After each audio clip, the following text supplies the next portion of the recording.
Mandrill. Mandrill. This is so fun. Hi, thanks for coming. This is about the size of the small town where I live. So this is kind of fun. There is an animal called a mandrill. A word I especially like, but which makes me think it's a duck, because it sounds like a duck, but it's not a duck, it's an ape. There's an ape known as a mandrill. It lives in Africa, and I'm not making any of this up. When my husband needs to fix a dining room chair, he disappears into the basement to find his mandrill, in which case I do not mean ape, but instead the thing that probably should be left on its charger, but it wasn't, because it isn't good to overcharge your drill. You're supposed to plug it in for about 12 to 14 hours and unplug it and use it. But we don't use drills that often. When I was living in California one year for Christmas, my dad bought me a cordless drill set with bits and attachments and everything.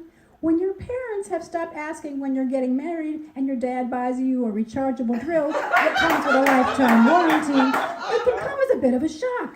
But I loved that drill. Maybe I could call it my girl drill, because woman drill, it just isn't as much fun to say. My dad bought it for me. And when I assembled and dismantled my IKEA furniture inside my Hollywood apartment, and when I drilled holes in the wall to hang up a shelf or fix the something or another, I felt so strong and powerful. I sang a happy song to my cat. I'm very much a little kitty. Look at me fixing things with my girl drill. I could have been an ape. Proudly stomping through the rainforest, the mandrill is an ape with a red ridge between his eyes that goes all the way down his nose to his red mouth and nostrils. It's amazingly red. Calling it red does not do it justice. The thing about the color red, when you find it in nature, is it is so astonishing. The mandrills live in large groups about the size of my high school, about 600 to 800 monkeys. When it's time to mate, the males show up and make a big deal about themselves, so it's not that weird, really. When they fight over girls, their faces get even redder. That's how they show off.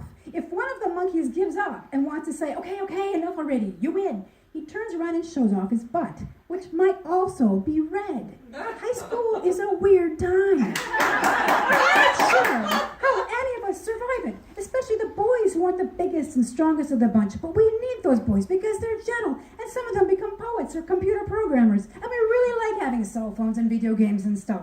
But in high school, they are not red enough or strong enough to really compete. Then again, what are they competing for? Us girls? And at that point in time, we girls are hopeless. I mean it. The mandrills used to be an endangered species, but now they're making a comeback. Well, just a little, because they breed them and set them free to mix with the others. Welcome to high school.